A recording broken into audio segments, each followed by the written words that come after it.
In the hushed, cavernous world of Manhattan's elite, where power is a silent currency and fortunes are built on whispers, a single voice can be a thunderclap. This is the story of how such a voice, one that should have been silent, belonged to a waitress burdened by the ghosts of a fallen empire, and the billionaire whose own empire was about to be shattered by a single furious exit. He was Nikolai Volkov, a man whose displeasure could send tremors through global markets, and he was seconds away from destroying a restaurant, a career, and a multi-billion-dollar deal. But a few words spoken in a language he believed was dead in this part of the world would anchor him in place, forcing him to confront a past he thought he'd buried under mountains of steel and gold. This is not a fable of princes and paupers. It is the testament of how a forgotten melody can change the symphony of a life. The Air in Elysian, a restaurant so discreet its name was merely etched into the handle of its heavy oak door, was thick with the scent of aged leather and truffle oil. For Anya Petrova, it mostly smelled of exhaustion and the metallic tang of fear. Every muted clink of Georgian silverware against bone china was a drumbeat, marking the vast, uncrossable canyon between her reality and the gilded lives she served. Her starch black uniform, provided by the house, felt less like work attire and more like a costume for a role she was profoundly miscast in: the invisible girl. Anya wasn't supposed to be here. Not in this life. Her earliest memories were not of cramped city apartments, but of the dappled sunlight filtering through birch trees outside a dacha near St. Petersburg. The scent of pine needles and her grandmother's porozhki, the lyrical rolling cadence of the Russian language that was not just her mother tongue, but the very fabric of her soul. Her father had been a history professor, a man whose wealth was in books and ideas, not stocks. But that world had crumbled with the new Russia.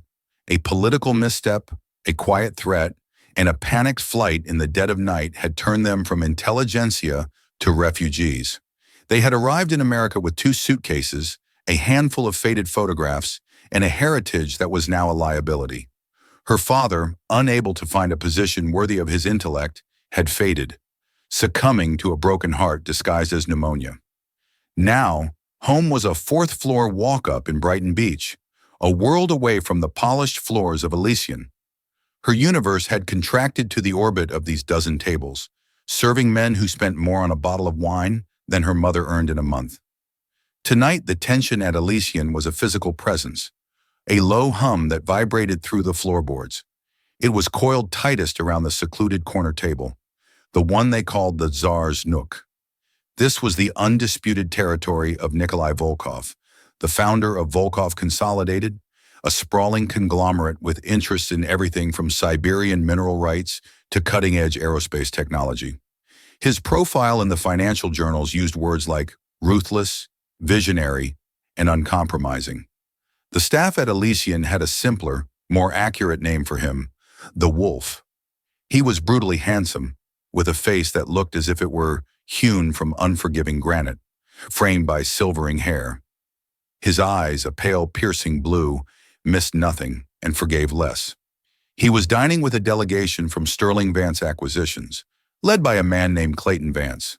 Vance was the epitome of American corporate royalty, portly, florid, with a smile that was all teeth and no warmth. They were finalizing a deal of monumental significance: the repatriation of the Orlov collection, a trove of pre-revolutionary Russian art and historical artifacts that Sterling Vance had acquired in a corporate buyout decades ago. For Vance, it was a transaction. For Volkov, it was something else entirely. Anya, thanks to her quiet efficiency and an almost supernatural ability to remain unnoticed, had been assigned the table by the restaurant's manager, Mr. Dubois, a Frenchman whose nerves were perpetually frayed. "Petrova," Dubois had hissed, his accent thick as he pulled her aside. "Not one error. Monsieur Volkov's bar tab alone could keep us afloat for a quarter. You are a shadow, you pour, you clear, you do not exist. Comprise?" For the first 2 hours, Anya was exactly that. She moved with a fluid, self-effacing grace, her steps silent on the thick Persian rug. She refilled water glasses before they were empty, her hands steady as she poured the Chateau Margaux that cost 4 times her monthly rent. The conversation was a chess match played with veiled threats and financial jargon. She didn't need to understand the intricacies of escrow accounts or import tariffs to feel the grating friction. Vance and his team were a symphony of forced bonhomie and condescending charm, while Volkov and his two stern-faced aides were studies in stoicism, their rare interjections clipped and precise. Volkov barely registered her presence. He gestured for more wine with an impatient flick of his wrist, his gaze fixed on a document before him. Anya felt the familiar, dull ache of being invisible. She was furniture, a functioning mechanism.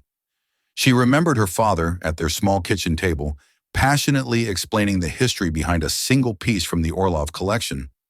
A Fabergé egg believed to have been a gift from the last Tsar to his daughter. He had spoken of it not as an object of value, but as a vessel of memory, a tangible link to a world of poetry and soul that had been extinguished. Now she was serving the men who haggled over its price tag. She was clearing the appetizer plates, towers of caviar and blinis, when the first crack appeared in the evening's facade. One of Vance's younger associates, a brash man named Todd, attempted a joke. "So, Nikolai," he began, his tone overly familiar, "I was trying to learn a little Russian for the occasion. Das vidanya, right? Means hello?" He chuckled, pleased with himself. Nikolai Volkov's pale eyes lifted from his document.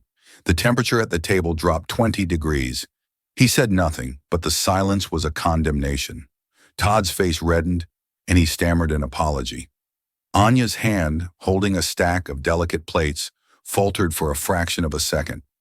It wasn't just the ignorance.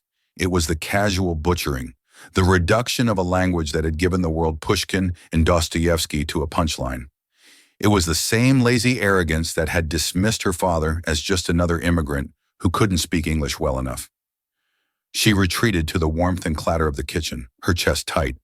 It was the entire grotesque theater of it, the powerful, ignorant men, the colossal sums of money, the casual disrespect for a history she held sacred.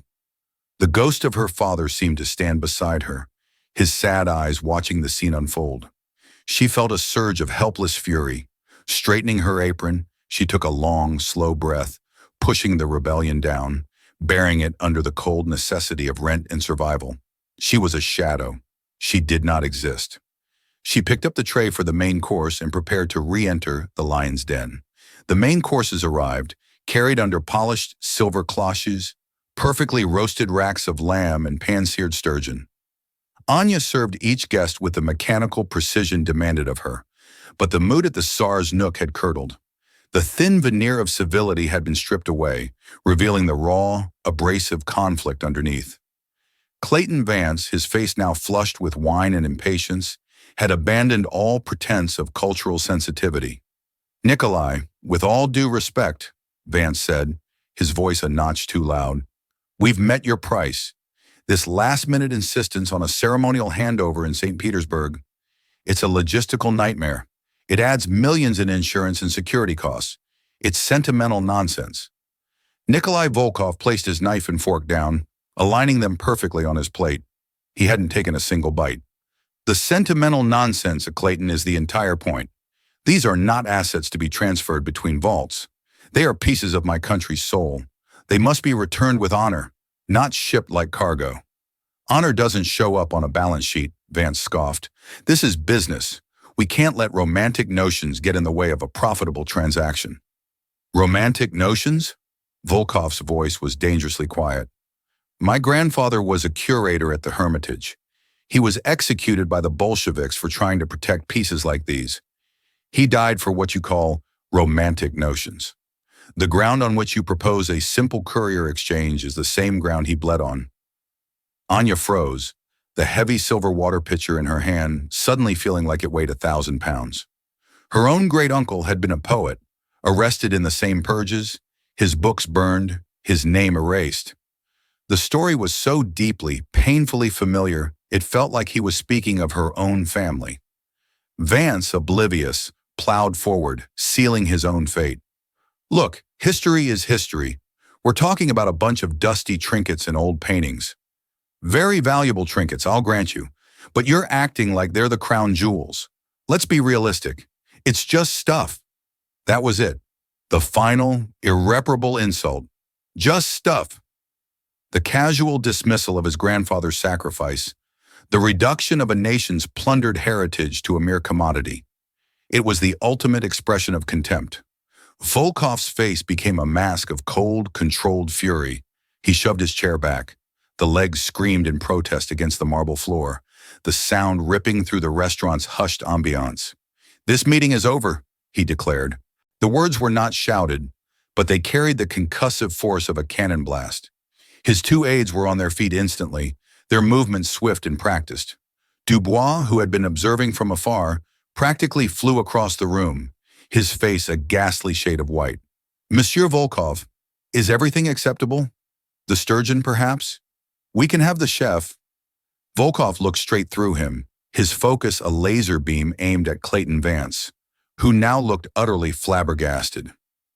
"You sit at my table. You insult my family. You desecrate my country's history. And you believe your money absolves you of your ignorance. It does not." He turned to one of his aides and began speaking in a torrent of furious, rapid-fire Russian. Anya, rooted to the spot, understood every single venomous syllable.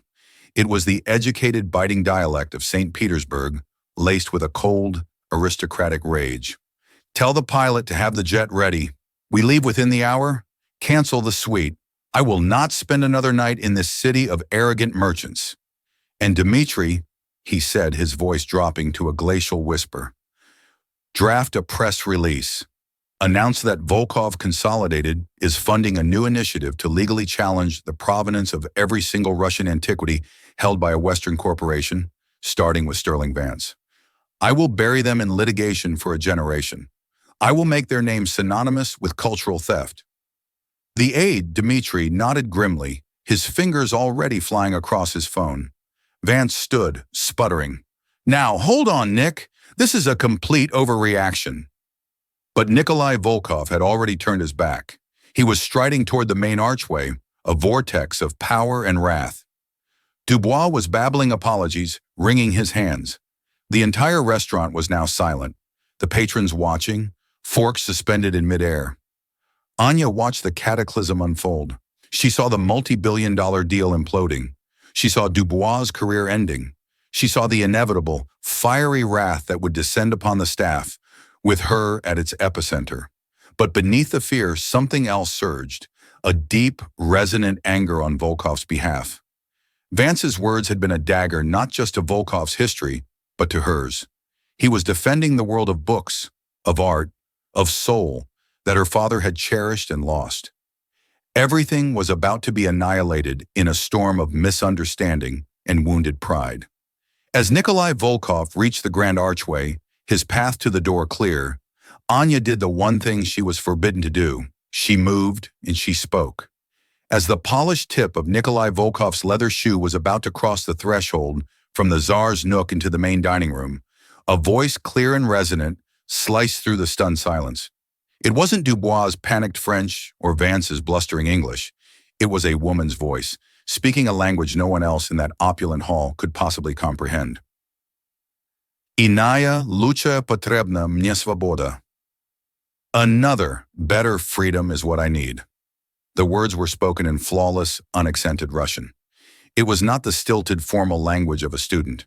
It was the rush of the soul, a line from Pushkin's From Pindamonte, a quiet, powerful lament for a freedom beyond the grasp of tyrants or merchants, a freedom of the spirit, the cadence, the soft melancholy, the perfect Petersburg pronunciation. It was as if a ghost from his grandfather's library had whispered in his ear. Nikolai Volkov stopped dead. His entire body, a coiled spring of fury, went rigid. His hand, which had been gesturing curtly to his security detail, froze in midair. He stopped so suddenly that Dmitri, his aide, nearly collided with him. The forward momentum of his rage had slammed into an invisible, unbreakable wall. He turned his head slowly, his piercing blue eyes scanning the room, hunting for the source of that impossible sound. An absolute, profound silence fell over Elysian. Diners stared, their conversations evaporating.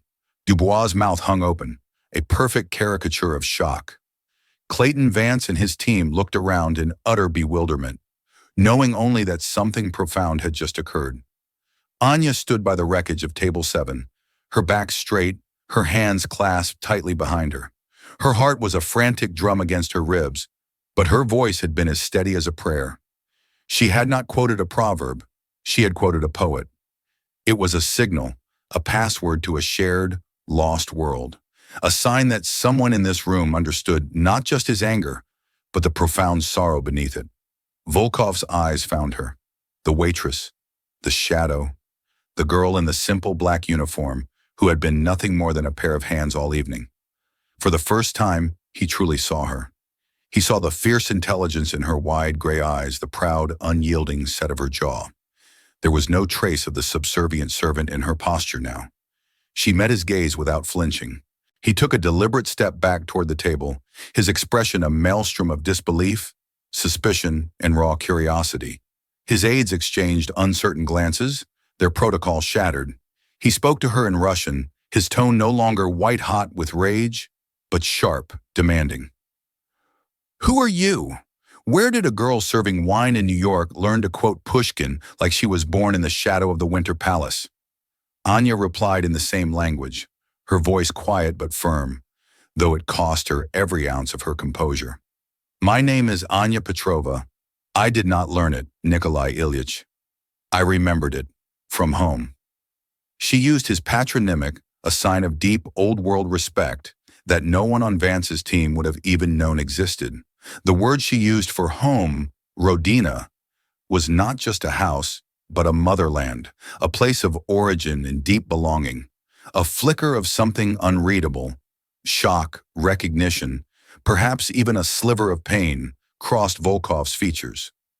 The fury in his eyes was still there, a banked fire, but it was now being consumed by an overwhelming, disarming intrigue. He had been surrounded for days by men who saw his heritage as a commodity, who mangled his culture for personal gain. And now this girl, this ghost, had spoken directly to the core of his identity with a single, perfectly chosen line of poetry. He glanced back at Vance, whose face was a mask of impotent confusion. He looked at the trembling Dubois. Finally, his gaze returned to Anya. In that charged, silent moment, a decision was forged in the crucible of his shock and curiosity, a decision that would detonate the course of the evening and the entire trajectory of her life. He gestured curtly to his aides. "Wait in the car," he commanded in Russian, then switching to a clipped, authoritative English that made everyone in the room jump, he took control. To Vance he said, "Our business is not concluded, but it will not continue tonight, or with you." To Dubois he snapped, "Clear this entire section. Now, I require absolute privacy." And to Anya, with an intensity that seemed to suck the very air from the room, he said, You are going nowhere. Sit down." The silence that followed Nikolai Volkov's series of commands was as heavy and absolute as a shroud. His aides dematerialized without a sound. Dubois, galvanized by terror, began frantically ushering the dumbfounded Sterling Vance team out of the Tsar's nook, his face a rictus of apologies. He herded them away like a flustered sheepdog, then hovered nervously near the edge of the now private space. "Monsieur, I am so sorry. This employee will be terminated immediately. Her behavior is inexcusable." Volkov silenced him with a stare so cold it could have frozen vodka. "Leave us," he said. The words were quiet, but they held the finality of a slamming iron door. Dubois practically scurried away, casting one last look of pure venom at Anya. She was now alone in the alcove with the billionaire. The half-eaten plates of a multi-billion-dollar deal sat between them like the debris of a battlefield. The adrenaline that had propelled her to speak was now draining away, replaced by a creeping, bone-deep dread. She had shattered every rule of her employment. Firing was a certainty. The only question was whether it would be followed by a lawsuit. "Sit," Volkov repeated, his voice softer now, but no less commanding. He gestured to the plush velvet chair opposite him, the one Clayton Vance had so recently and disastrously occupied. Hesitantly, Anya pulled out the chair and sat. Her simple black uniform felt absurd, a stark contrast to the opulent surroundings. She was painfully aware of her scuffed, sensible work shoes sinking into the priceless rug. She folded her hands in her lap, a waitress awaiting her sentence. Volkov sat as well, leaning forward, his forearms resting on the crisp linen tablecloth. He studied her, his pale blue eyes no longer furious, but intensely analytical. He was looking at her as if she were a rare, impossible artifact he had just unearthed. Anya Petrova, he said, the Russian pronunciation rolling off his tongue perfectly.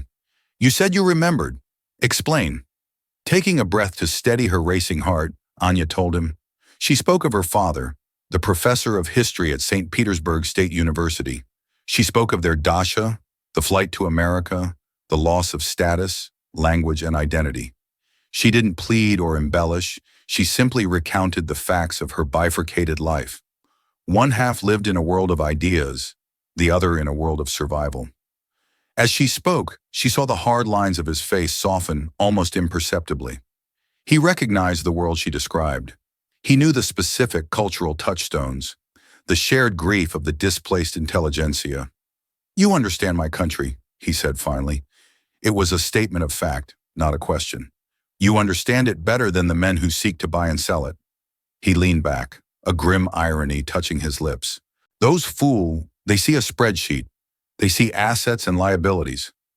They fail to understand that in Russia, respect is the first currency. Without it, all other currencies are worthless. He paused, his gaze unwavering. What you did was reckless. It was an appalling breach of protocol. Your manager is already drafting your termination letter. Anya's stomach twisted into a cold knot. I understand, sir. But, he continued, holding up a hand to stop her, it was also the single most intelligent act that has occurred in this room all week. You did not just speak a language, Anya Petrova. You understood the moment. You understood the wound. You knew what needed to be said. He fell silent, his eyes distant as a plan began to form behind them. Anya's mind raced. What could he possibly want? An apology for his countrymen? An anecdote for his memoirs? What he said next felt like a fissure opening in the fabric of her reality. This deal with Sterling Vance is not dead, he began, his voice dropping into a low conspiratorial tone. It is merely wounded. They possess the collection, and for political reasons, a direct sale is the cleanest way to repatriate it. But they are culturally deaf. They need a translator, not someone who translates words, but someone who translates meaning, someone who understands honor. He leaned forward again, his intense gaze pinning her to her seat. The professional interpreter I have been using is a fool. He sat here for 3 nights and offered nothing but literal, useless translations. I am terminating his contract. As of this moment, I am offering you his position. Anya could only stare, the words failing to compute. A position, sir? I am a waitress. I am not hiring a waitress, he countered swiftly, a flicker of impatience in his eyes. I am hiring a cultural consultant and personal interpreter. The negotiations will resume tomorrow morning, at my hotel penthouse. You will be there. You will sit beside me. You will ensure I am understood, and you will ensure I am not insulted. You will be the bridge. He named a figure, not a salary, but a single project fee.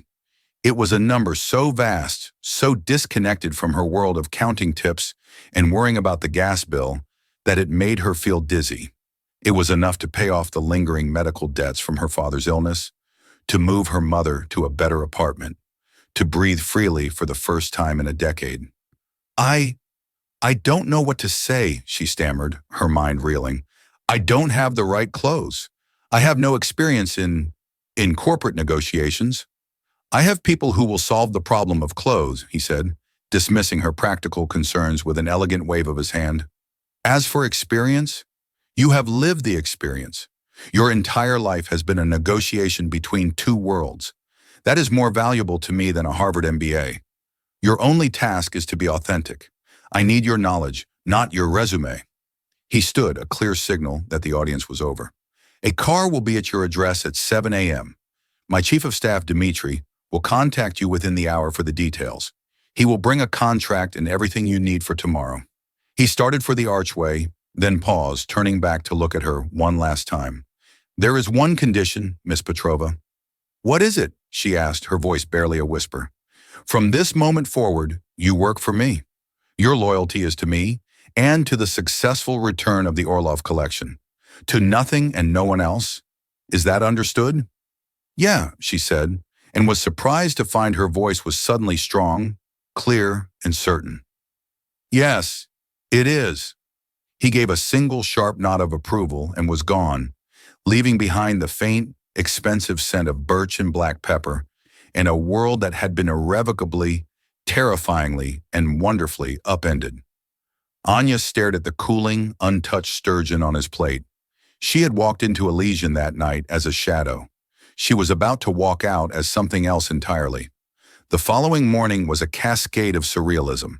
At precisely 7 a.m., a black Mercedes sedan, silent and sleek as a panther, was purring at the curb outside her weathered Brighton Beach apartment building. A stern-faced man in a tailored suit, Dmitri, greeted her with a curt nod and a heavy garment bag. Inside her small, cluttered apartment, he presented her with a leather-bound folder containing the contract. The numbers on the page still seemed like a misprint from a foreign currency. She signed it on her worn kitchen table, her hand surprisingly steady. The garment bag held 3 impeccably tailored suits in shades of deep blue, charcoal, and slate gray, along with silk blouses, understated jewelry, and Italian leather shoes. An hour later, she was walking across the polished marble floor of the St. Regis Hotel, not with a tray in her hand, but with a leather briefcase. She felt like a spy in a foreign land, the expensive fabric of her blazer both a shield and a costume. The negotiations resumed in a penthouse suite that seemed to float above the city, its windows offering a god's eye view of Central Park. The atmosphere was thick with a new, grudging tension. Clayton Vance and his team were present, their faces a mixture of resentment and forced professionalism. Vance's eyes narrowed with undisguised contempt when Anya took the seat to Nikolai Volkov's right. "A new interpreter, Nikolai?" Vance drawled, a smirk playing on his lips. "Picking up your staff at restaurants now? Very egalitarian." Before the insult could land, Volkov answered, his voice as smooth and cold as ice on the Neva River. "Miss Petrova is not an interpreter, Clayton. She is my senior advisor on cultural protocol. I suggest you address her with the same respect you would address me. Unless, of course, you wish for our conversation to end as abruptly as it did last night." The smirk evaporated from Vance's face. The day was a grueling education in high-stakes diplomacy. Anya's role evolved far beyond simple translation. When Vance's legal team used aggressive, blunt phrasing like, "This is our final offer, period," she would translate the words faithfully to Volkov in Russian, but then add in a hushed tone. Their language is a tactic designed to signal dominance. A response that focuses on partnership rather than confrontation will disarm them. When Volkov, in turn, delivered a passionate Russian statement about the sacred duty of returning plundered art, she didn't just give a word-for-word translation. She reshaped his raw emotion into the language of corporate synergy and brand legacy that Vance's team could understand. Mr. Volkov wishes to articulate that this repatriation is an opportunity for Sterling Vance to establish a legacy of cultural stewardship, a powerful narrative that will enhance your global brand's reputation for ethical engagement. She was, as he had predicted, a bridge. She was calming the turbulent waters between a world of wounded pride and a world of cold profit. She could see the subtle nods of approval from Volkov and the growing, grudging respect from Vance's legal team, who were beginning to realize she was more than just a mouthpiece. During a tense break in the afternoon, while the two teams were in separate caucus, Volkov spoke to her, his gaze fixed on the park below. "The centerpiece of the collection," he said, his voice unusually soft, "is a small, silver-bound book of poetry. Lermontov. It was my grandmother's. It was on her nightstand when they took her husband away. It is the only thing of hers I have ever seen a picture of. To them," he gestured vaguely in the direction of the other room, "it is item 47B in the catalog. An afterthought." Anya's heart ached. "The soul is not an afterthought," she replied quietly in Russian. He turned to look at her, and for the first time, she saw past the billionaire titan. She saw a man haunted by ghosts, a man trying to mend a wound that stretched back through generations. A fragile, unexpected thread of shared history began to weave itself between them in the silent, sunlit room. But as their connection deepened, so did the risks. Anya was not blind. She noticed the way Dmitri, Volkov's chief of staff, watched her. His gaze was cold, appraising, and laced with something she recognized instinctively: professional jealousy. He had been Volkov's gatekeeper for years, and now an unknown waitress had been granted unprecedented access. She was an anomaly, a disruption to the established hierarchy, and that made her a threat. The pressure point came on the third day. The negotiations had hit a wall over the final transfer logistics. Vance was insisting on a private, unpublicized handover. Volkov was demanding a public ceremony at the State Hermitage Museum. Neither would budge. During a brief recess, Dmitri approached her in the hallway, a cup of coffee in his hand. "You have his ear," Dmitri said, his English precise and clipped. There was no warmth in his tone. This obsession with a public ceremony, it is sentimental. It complicates things. It exposes him. You are encouraging this romanticism. You should be advising him to be practical. Close the deal. Practicality is what got us into this mess, Anya retorted, her newfound confidence surprising even herself. His romanticism, as you call it, is the entire reason he is willing to pay their price. It is his greatest strength, not a weakness. Without it, he is just another oligarch buying trinkets. With it, he is a man reclaiming his history. Dmitri's eyes went cold. A faint, dismissive sneer touched his lips. "You are a waitress, Miss Petrova. A novelty. Do not mistake a moment of luck for a career. Novelties fade. Do not overstep your purpose." The veiled threat sent a chill down her spine. The battle wasn't just across the negotiating table anymore. There were politics and power plays within Volkov's own inner circle. She had earned the wolf's trust, but in doing so, she had made an enemy of the man who guarded his gate. She was standing in a room of polished mirrors, and she was beginning to realize she couldn't be sure which reflections were real and which were distorted. And she was about to discover how sharp the shattered pieces could be. The breakthrough came on the fourth day, and it was Anya who forged it. She proposed a compromise, a private transfer of the main collection, satisfying Vance's security concerns, followed by a separate, highly publicized loan of the 5 most significant pieces, including the Lermontov poetry book, for a special exhibition at the Hermitage, sponsored by both Volkov Consolidated and Sterling Vance. It was a brilliant solution, giving both men what they truly wanted. Vance got his discreet transaction, and Volkov got his public honor. As the day concluded, the tension in the penthouse had finally broken, replaced by the weary relief of a deal on the verge of completion. As they packed their briefcases, Volkov had looked at her, his expression one of pure, unvarnished admiration. "You do not just see the pieces on the board, Anya," he'd said quietly. "You see the soul of the game." The words warmed her more than the astronomical sum that now sat in her bank account. For the first time since her father died, she felt wholly herself, her past and present finally aligned. That evening, back in her own suite at the St. Regis, a feeling of profound peace settled over her. She was no longer a waitress in a costume. The tailored suit felt like her own skin. The complex legal documents spread across the mahogany desk felt as familiar as the Cyrillic alphabet. This was her world, the one she thought had been lost to her forever. Her laptop chimed, announcing an incoming email. It was from Volkov's personal, heavily encrypted account. The subject line read, "For your eyes only." Her breath hitched. Inside was a single attachment, the final, fully revised contract, ready for signing the next morning. But it was more than that. The attached addendum contained the sensitive, internal details of the transfer, the exact wire transfer codes, the secure logistics routes, the flight numbers of the private courier plane, and the confidential passcodes for the climate-controlled vault in Geneva, where the collection was currently held. It was information known to only a handful of people in Volkov's entire organization. This wasn't a work assignment. It was an anointment. It was Nikolai Volkov formally inducting her into his most trusted inner circle. A deep sense of gravity settled upon her as she opened the file.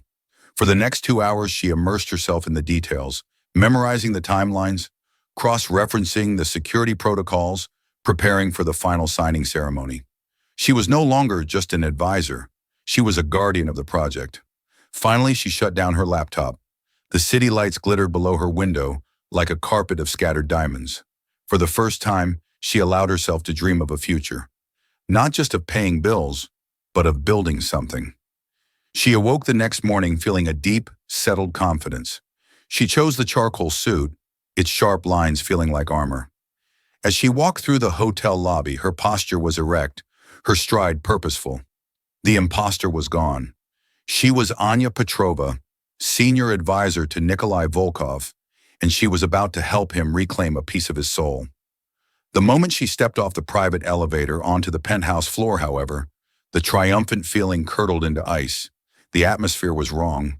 It wasn't the charged anticipation of a deal's conclusion. It was the dead, toxic silence of a morgue. Vance's team was gathered on one side of the conference room, their usual aggressive postures replaced by the predatory stillness of hyenas around a kill. Clayton Vance himself was leaning against the table, a smug, reptilian smile plastered on his face. On the other side stood Volkov's team. Dmitri looked pale and agitated, but it was Volkov who made her heart stop. He was standing by the vast window, his back to the room, but the rigid line of his shoulders spoke of a fury so profound it had frozen solid, becoming something far more terrifying than heat. "What's happened?" Anya whispered as she approached Dmitri. Before he could answer, Vance's voice boomed across the room, dripping with theatrical sympathy. "Ah, the senior advisor arrives.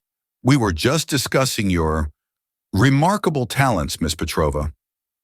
Volkov turned then, slowly, and the look in his eyes was a physical blow. The respect, the warmth, the nascent partnership, it was all gone. In its place was a barren polar landscape of ice and betrayal. He looked at her as if she were a venomous snake he had foolishly welcomed into his house. "Last night," Vance continued, savoring each word, "in a shocking and unexpected turn, we received an anonymous email. It contained some illuminating attachments."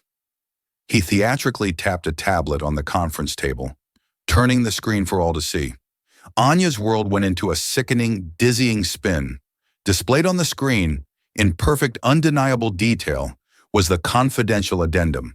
Her addendum, the one sent to her, and only to her, just hours before. Every security protocol, every transfer code, every last detail of your supposedly secure logistics, Vance purred, his eyes glinting with victory. "It seems your entire operation has been compromised. The price of loyalty, Nikolai, appears to have been too low." He smirked. "The deal we discussed is, of course, off the table. We'll be presenting a new offer shortly. A much, much new offer, reflecting our newfound leverage." The sabotage was elegant, total, and catastrophic. It was a kill shot to the heart of their position. Volkov's voice, when he finally spoke, was a low growl that seemed to vibrate up from the floorboards. He addressed Dmitri, but his deadened eyes never left Anya's face. "Dmitri, how many people had access to that final file?" Dmitri wrung his hands, a picture of distress. "Only your most senior command, Nikolai Ilyich, myself, your head of security, and—" He let his voice trail off, casting a sorrowful, damning glance at Anya. "And Miss Petrova, of course. You granted her access yourself last night." The implication hung in the air, thick and poisonous. "A waitress from Brighton Beach," one of Vance's executives scoffed under his breath, just loud enough to be heard. "Gave her a taste of the good life, and she cashed out for a bigger payday. Can't say I'm surprised." "She has no history with the company, no long-term allegiance," Dmitri added, his voice a carefully crafted tool of reason and poison. "She is an outsider, a temporary hire. People from desperate circumstances. They often make desperate choices." Every word was a nail being hammered into her coffin. They had built the perfect, unassailable narrative. The poor girl, dazzled by wealth, who saw her chance and sold her benefactor out to the highest bidder. It was simple, ugly, and from their perspective, utterly believable. She turned to Volkov, her heart splintering. "Nikolai, "I didn't do this," she said, her voice trembling but clear. "You have to believe me. I would never betray you." She took a step toward him, her eyes pleading. "I swear on my father's memory I did not do this." At the mention of her father, a flicker of something, doubt, pain, crossed his face. For one heart-stopping second, she thought she had reached him. But then the wall of ice slammed back down, colder and more impenetrable than before. He had allowed himself to trust. He had allowed himself to be vulnerable to this outsider, this girl with the sad, familiar eyes. And the price of that trust was this public, catastrophic humiliation. His pride, the bedrock of his very being, had been shattered, and she was the one holding the hammer. "Leave the room, Miss Petrova," he commanded. His voice was flat, devoid of all emotion, which was 1,000 times worse than shouting. It was the voice of a man erasing a mistake. "Go to your suite. Do not speak to anyone. Do not leave the hotel. This matter will be dealt with." The dismissal was an execution, an excommunication. As she turned, her legs numb and clumsy, she felt the burn of Vance's triumphant smirk and Dimitri's pitying, righteous glare on her back. The short, dizzying flight was over. She was crashing back to earth, and the impact was going to destroy her. The heavy door of the hotel suite closed with a definitive, soul-crushing click. The silence that rushed in to fill the void was louder than any accusation. The opulent room, which only that morning had felt like a symbol of her impossible ascent, now felt like a cage, its magnificent view a mocking diorama of a world from which she had just been violently expelled. She collapsed onto the edge of the vast empty bed. A wave of shame so hot and sharp it felt like a physical burn washed over her. She replayed the scene in the penthouse, Volkov's face twisting from admiration to a mask of cold contempt. He hadn't just fired her. He had tried, judged, and convicted her in the space of 5 minutes. He thought she was a common thief. He believed her loyalty, her intelligence, her very soul had a price tag, and that it had been bought and paid for by Clayton Vance. Despair, a cold and heavy tide, pulled her under. She thought of her mother, of the hope that had finally, tentatively, bloomed in their nightly phone calls. She thought of the debts, the constant, grinding worry that had been her companion for years, a weight she had been so close to setting down. It had all been a mirage, a cruel, beautiful illusion that had vanished, leaving her stranded in a desert of failure. Her first instinct was to obey her conditioning, to flee, to pack the few things she owned, leave the borrowed splendor of the designer clothes, and melt back into the anonymity of the city, back to a life where the stakes were low and no one ever saw her at all. She stood and walked to the full-length mirror, staring at the stranger reflected there, a woman in a suit that cost more than 6 months' rent, her face a pale mask of shock. But as she stared into her own gray eyes, something else began to stir beneath the layers of shame and despair. It was a tiny, stubborn ember of anger. They had all underestimated her. Vance, with his belief that everything could be bought. Dimitri, with his slick, poisonous jealousy. Even Volkov, with his pride so vast it had blinded him. They saw a waitress, a lucky girl who had stumbled out of her depth. They had no idea who she was. They had no idea who her father had raised her to be. She closed her eyes and an image of her father surfaced. Not the frail man in a hospital bed, but the vibrant professor in his study, surrounded by towering stacks of books. He had been a scholar of history, a student of power and intrigue. He had taught her to see the patterns others missed, to listen to the silences, to read the spaces between the words. "Power is not always a shout, Anyushka," he used to tell her, his voice warm with the scent of tea and old paper. "Often it is a whisper. The real truth is never in the grand declaration. It is in the detail everyone else has overlooked." The memory was a key turning a lock in her mind. The despair began to recede, replaced by a cold, clear focus. She stopped thinking like a victim and started thinking like her father's daughter. She began to deconstruct the last 4 days, not as a tragedy, but as a puzzle. She sifted through every meeting, every conversation, every glance and gesture, and then it surfaced, emerging from the fog of her memory, sharp and crystalline. A detail, a tiny, insignificant moment she had subconsciously filed away. It was from 2 days ago, during a coffee break. Dmitry and one of Vance's junior analysts, a nervous young man named Peterson, standing a little too close in a hallway alcove. It hadn't been a casual chat. Dmitry had been speaking in a low, intense voice, his hand gripping Peterson's upper arm. Peterson had looked pale, cornered, nodding jerkily. At the time, she had dismissed it as the usual inter-team tension. Now she saw it for what it was. Leverage. A transaction. Her mind caught fire. She had no proof, no digital trail. Volkov's security team was undoubtedly already building a mountain of circumstantial evidence against her. She needed something more. She needed a confession. She snatched her phone. There was one person she could call, a lifeline to her old life. Lev Solomon was an old family friend from Brighton Beach, a man who had been a chess grandmaster in the Soviet Union and was now a master of a different kind of game, information. He had a network of contacts that ran through the quiet, unseen channels of the city. "Lev, it's Anya Petrova," she said, her voice low and urgent. "I need a favor, the kind my father would have asked for. A man named Peterson, a junior financial analyst at Sterling Vance.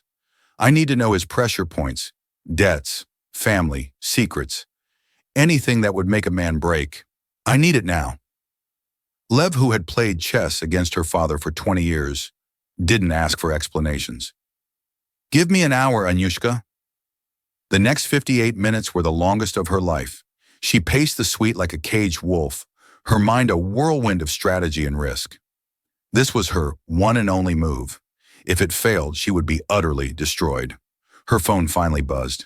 A single, encrypted text from Lev. The information was brutally concise. Peterson's only child, a 7-year-old daughter, had a rare genetic disorder. She was on a waiting list for an experimental treatment at a private clinic. The cost was $500,000 with no guarantee of insurance coverage. The text concluded with the final, devastating piece of the puzzle. Clinic records show an anonymous donation of $100,000 was made to the daughter's treatment fund 3 days ago. Untraceable wire transfer. There it was. Not greed, desperation. Dmitry hadn't bought Peterson. He had trapped him. Now for the endgame. She couldn't just present this to Volkov. It was compelling, but it wasn't definitive proof. She needed to detonate the truth in the penthouse herself. Taking a deep, steadying breath, she composed a text message directly to Nikolai Volkov. Her fingers hovered over the screen, knowing that her entire future rested on the next few words. "I can prove my innocence and expose the real traitor," she wrote. "But you must trust me one last time. Gather both teams in the penthouse in 1 hour. Tell them you are ready to concede to their new terms. It is essential they believe they have won completely." She hit send, her heart hammering against her ribs. It was an audacious, almost insane gambit.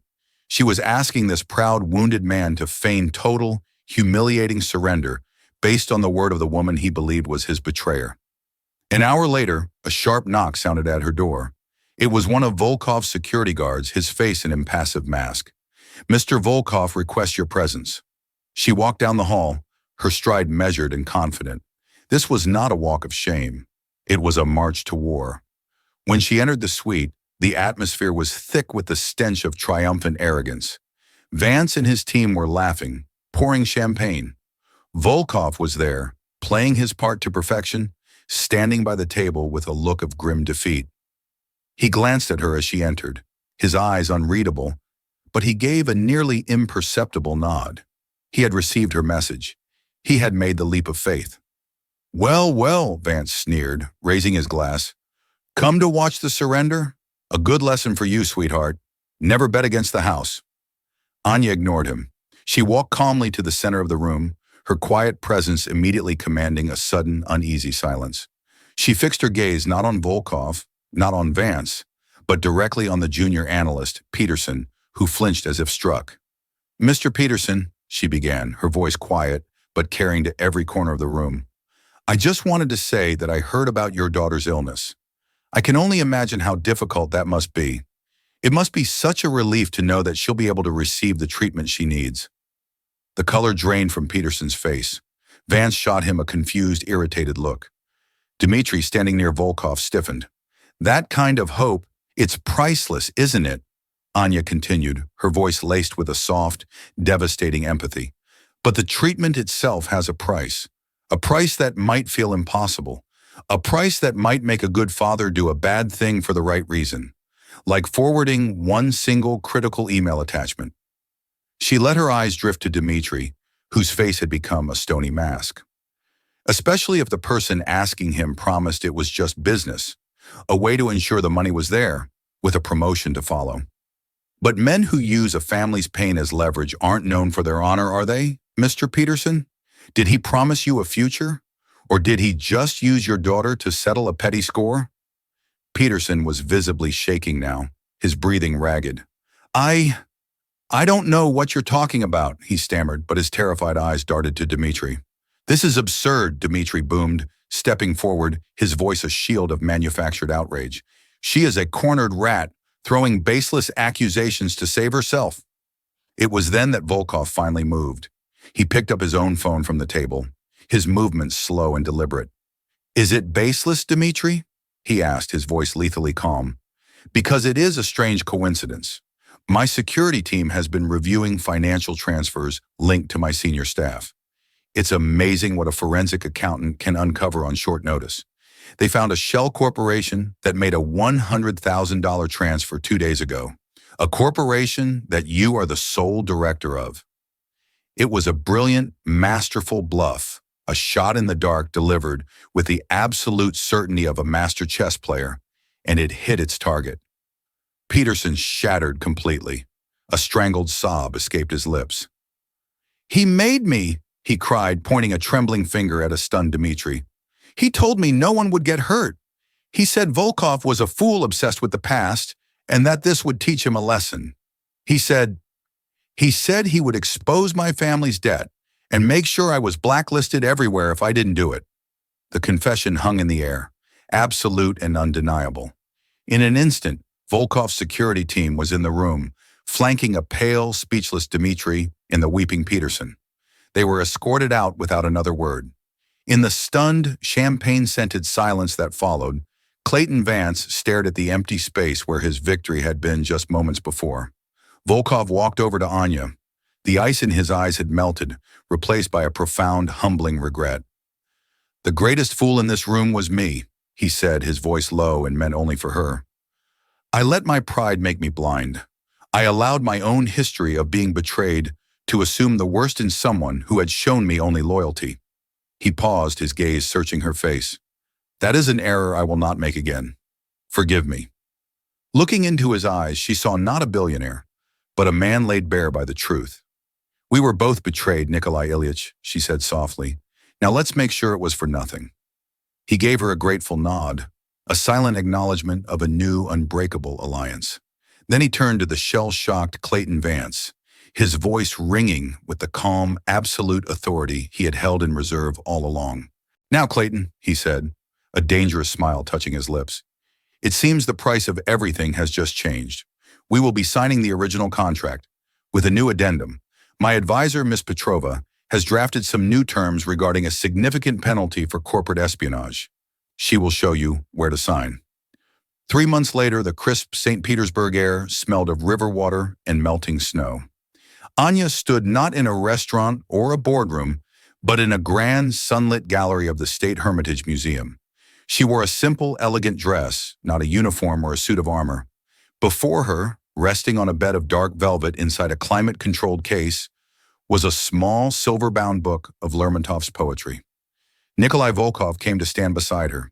He had not only honored her contract, but had created a new permanent position for her.